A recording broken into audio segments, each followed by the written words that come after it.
السلام علیکم ورحمۃ اللہ وبرکاتہ۔ بسم اللہ الرحمن الرحیم۔ معزز سامعین،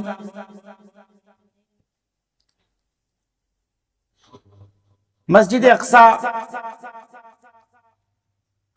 اصل میں اس کی تعمیر سیدنا سلیمان علیہ السلام نے کروائی۔ یہی مسجد اقصی ہے جو تمام انبیاء کا مسکن ہے، اور مسجد اقصی کو ایک فضیلت اور بھی حاصل ہے، وہ یہ کہ جناب رسول اللہ صلی اللہ تعالی علیہ وسلم جب معراج کے وقت تشریف لے جاتے ہیں تو اللہ کا قرآن کہتا ہے سبحان الذی اسری بعبدہ لیلا من المسجد الحرام الی المسجد الاقصی۔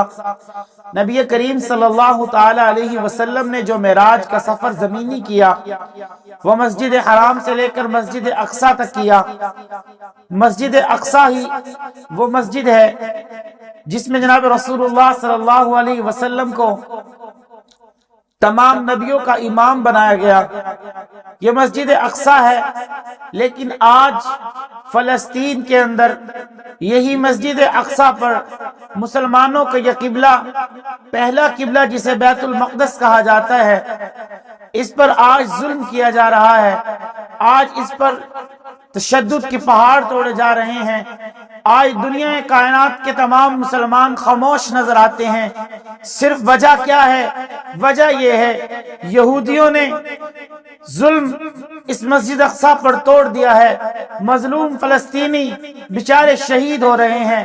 مظلوم فلسطینیوں کو دیکھ کر یقیناً یہ ہے کہ ہمارے دل آج خون کے آنسو رو رہے ہیں۔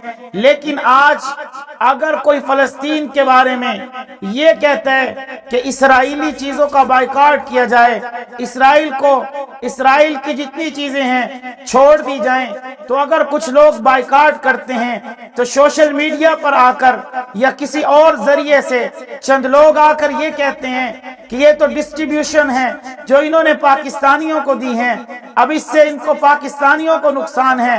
اگر میکڈونلڈز بند ہو گیا تو پاکستانیوں کی روزی بند ہو جائے گی، اگر کوک کی ڈسٹریبیوشن بند ہو جاتی ہے تو پاکستانیوں کی روزی بند ہو جائے گی۔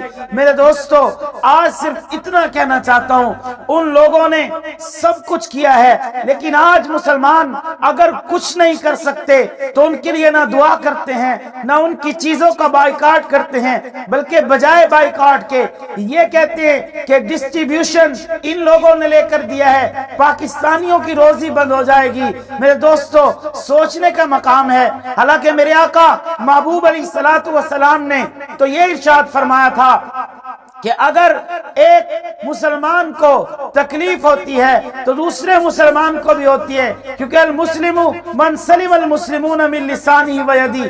اگر انسان کے سر میں درد ہوتا ہے، پورا جسم اس درد کو محسوس کرتا ہے، تو آج فلسطینیوں کا درد ہم محسوس کریں۔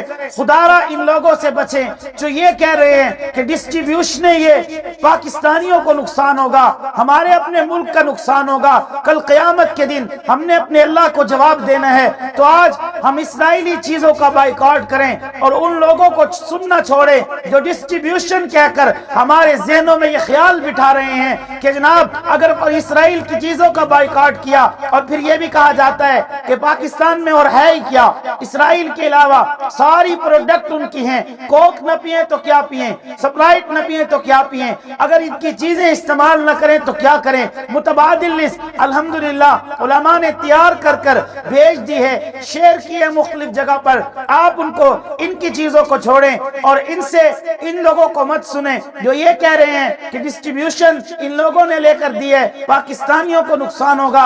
اے اللہ کے بندو، مجھے یہ بتاؤ کہ اگر وہی چیز سے 1 روپیہ نفع لے کر یا 5 روپے نفع لے کر وہ گولی تمہارے فلسطین بچے کو لگتی ہے تو قیامت کے دن میرے آقا کو کیا جواب دو گے؟ بہرحال یہ مختصر سی میں نے عرض کی۔ اس ویڈیو کو صرف یہ سمجھ کر شیئر کریں کہ تمہاری وجہ سے کسی کی جان بچ جائے۔ اگر کسی ایک بندے نے بھی بائیکاٹ کر دیا تو یقیناً آپ کی اور میرے لیے صدقہ جاریہ بن جائے گا۔ اللہ رب العزت سمجھ کر عمل کرنے کی توفیق عطا فرمائے۔ وآخر دعوانا الحمدللہ رب العالمین۔